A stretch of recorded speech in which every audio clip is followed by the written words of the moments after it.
Good afternoon and happy snowy Wednesday, Cortez Martial Arts families and students.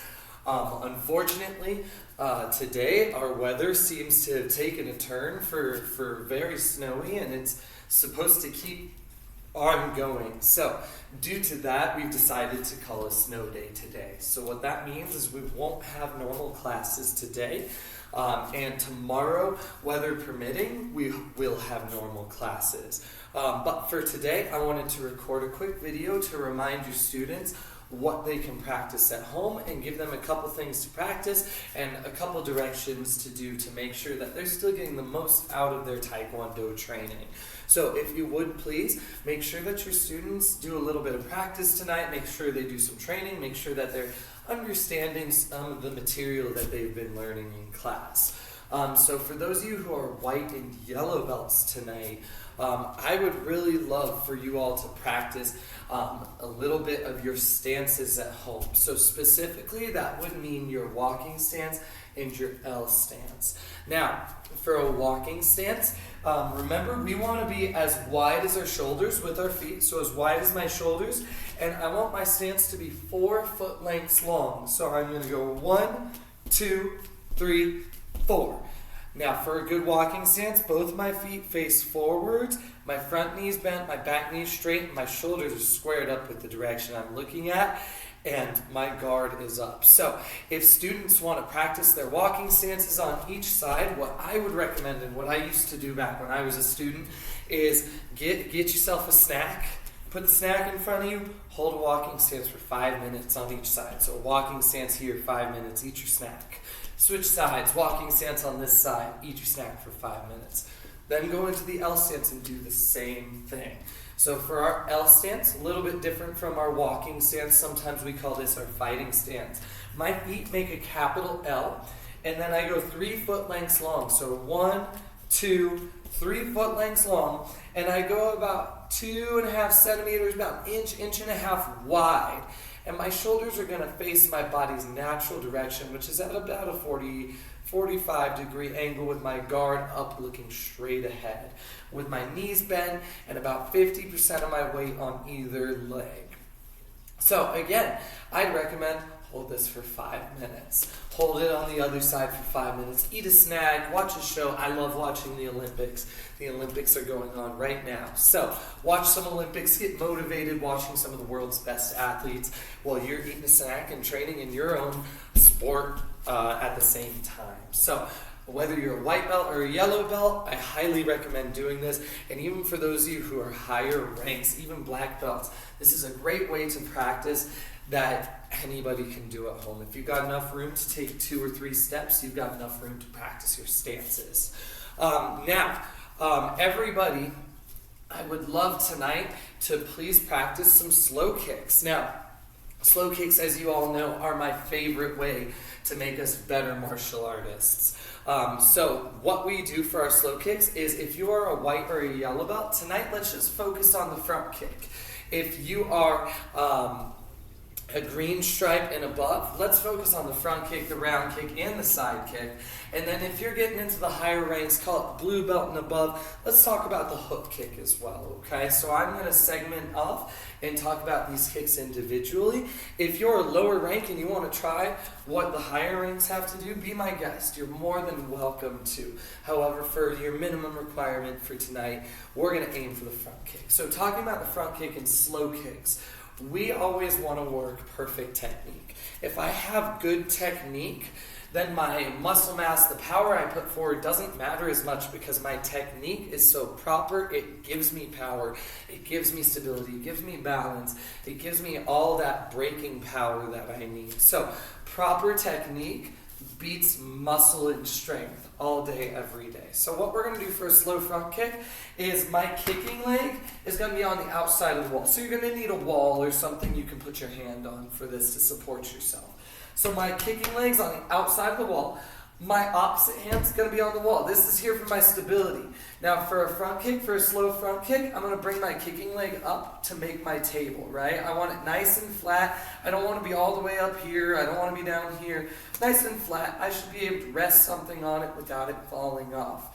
Now, this is my chamber. Then I'm going to hinge at my knee and extend and push the ball of my foot forwards. That's my extension. That's the kick. Then I'm going to re-chamber, going back to my table again, and then set it down.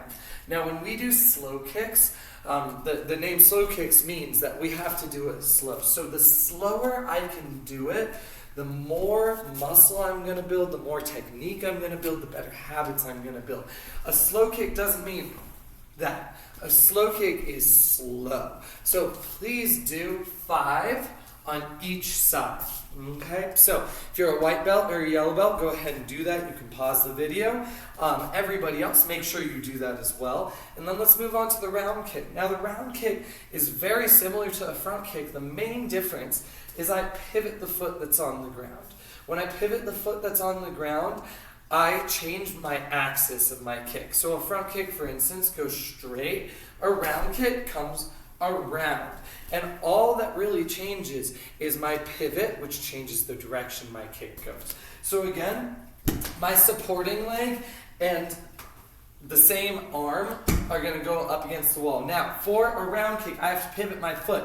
That means I pick up, so only the ball of my foot's on the ground, and I turn that foot to face the opposite direction from where I'm kicking. Now, when I pivot, I don't want to pivot on my heel. It's not strong, it's not stable, but the ball of my foot is strong and stable, and it allows me room for adjustment.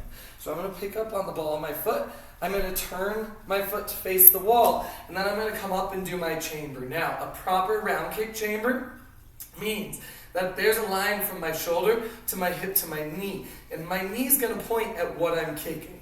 Now, just like a front kick, I hinge around, I pull my toes back so I hit with the ball of my foot, then I re-chamber, and then I set it down.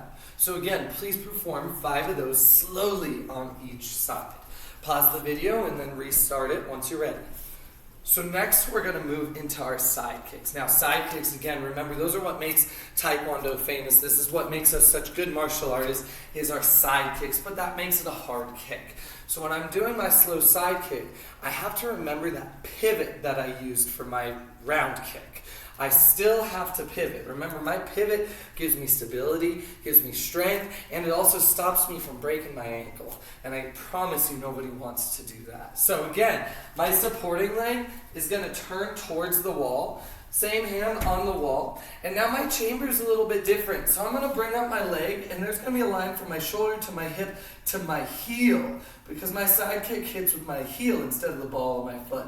And then I press out. A side kick doesn't go like half knee and half boot motion. My side kick is all pushed with my glutes, with my butt. I go straight out around my line and then straight back in. So again, 5 on each side. Go ahead and pause the video and then restart it once you're ready. So for those of you that are higher ranks, or for those of you who are looking for a challenge tonight, let's talk about the hook kick. Now the hook kick is very much a mixture of a side kick and a round kick put together. And so what I mean when I say that is a hook kick is, for the first half, a side kick, and then the second half a round kick. So what we're going to do for a slow hook kick is I do everything the same that I did for a side kick. I pivot towards the wall, chamber, shoulder, hip, and heel. Now I do a side kick, and instead of coming back, my leg is going to do the re-chamber of a round kick to try and let me kick my butt, and then I do the re-chamber of a side kick. So when I do a full slow hook kick, I come up, press out, hook around, re-chamber, and set it down. So try 5 on each side. Go ahead and pause the video and resume it once you're done with that. Now, this week, we've been talking a lot about sparring, and we've been talking a lot about Master LeGros' quote of sparring brings out the truth. Now, for those of you who are white and yellow belts and aren't quite sparring yet in our school, that might be a little bit confusing. But for those of you who are green stripes and above, I hope that you can kind of understand what that means. And so what we mean by that is if you are sparring, and you practice your patterns, say Chunji, I practice my patterns like this, I'm building habits to do everything like this. Now when we do our patterns, we have time to think, we have time to correct. However, when we spar, we've got our gear on, we're getting punched and kicked, we have milliseconds. We have split seconds to decide, react, and change what we're doing. So the way that we practice our technique and our patterns translates to the way that we perform our technique in sparring. So our patterns connect to our sparring by bringing up our skill and making us martial artists. We're not random people just throwing punches, but what we do brings out that technique, which brings out power, which brings out balance, which brings out everything else that makes martial arts as cool as it is. So, if you are, well, everybody, please practice your Chun Ji tonight. Now, if you are a new student and you don't know what Chun Ji is, we have a video on our YouTube channel. So if you look on YouTube, Cortez Martial Arts, there's a playlist that says pattern videos. There should be one there called Chun Ji. Now, Chun Ji is the first pattern all of us learn at white belt.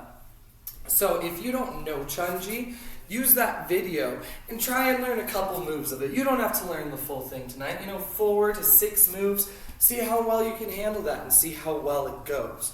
For those of you who know Chun Ji, which should be everybody who's yellow belt and above, practice your Chun Ji, but don't just practice it because you have to practice it. Practice it and put everything.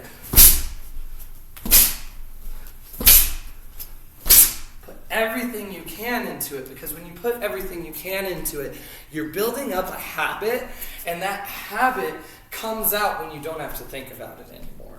So, practice your Chun Ji and give it all the power you can put into your Chun Ji. Try it one time with a lot of power. Then try a second time and see if you can be even more powerful. And try it a third time and see if you can be even more powerful. Now, the secret a lot of people get wrong is they think that they shouldn't make mistakes when they're pushing more power. And that's totally wrong. When you push more power into your techniques, you're going to make more mistakes. Now, what that does is that shows us some of the places in our pattern, some of the places that we might not be in the right stance. So, for instance, if I'm doing a low block and I do it so hard that I fall over this way, my legs aren't wide enough, so I'm not strong enough in my walking stance. So if I do a really strong low block, it's going to be hard for me to stand straight. Whereas if I put my legs out wider, then I can stand nice and straight while I do that low block. So use that as an opportunity to find spots where you're strong in your patterns and where you're not so strong in your patterns and where you need to work through it. So again, Chun Ji, try it 3 times. 1 time, all the power you can put in. 2nd time, do even more. 3rd time, do even more. And then for those of you who aren't white belt students, do that with your pattern. Now, if you don't know your whole pattern, or if you're still working on your pattern, do it with what parts of your pattern you do know. And if you're like, oh man, it's been a minute, I need to review it, check out our YouTube channel. We have our patterns playlist, and we've got a video of your pattern on YouTube, so you can watch that for reference. And if you don't like my videos, that's all right. You're welcome to search up other videos. For instance, if I'm a blue belt and I look up Jung Goon, I can Google Jung Goon, and I guarantee you can find at least 100 videos of Jung Goon. So watch my video, watch someone else's video, and try and do it better than them. Try and build that power and become a powerful martial artist, because your sparring will bring out the truth. And when we spar, we want our truth to be the best truth there is. So that's your assignment for tonight. Other than enjoying the snow, I hope you guys have a really great night, and I hope you enjoy the snow. And if anybody has any questions while they're practicing, always feel free to reach out to me. I know that this is a tricky thing to learn. It's a tricky thing to practice, especially for those of you parents who are trying to help out your students, and you're like, man, I don't know what's going on. Let me know if I can help you guys. I'm always happy to help out. And have a great snow day, and hopefully we'll see you tomorrow in classes. Thank you guys. Have a great night. Bye-bye.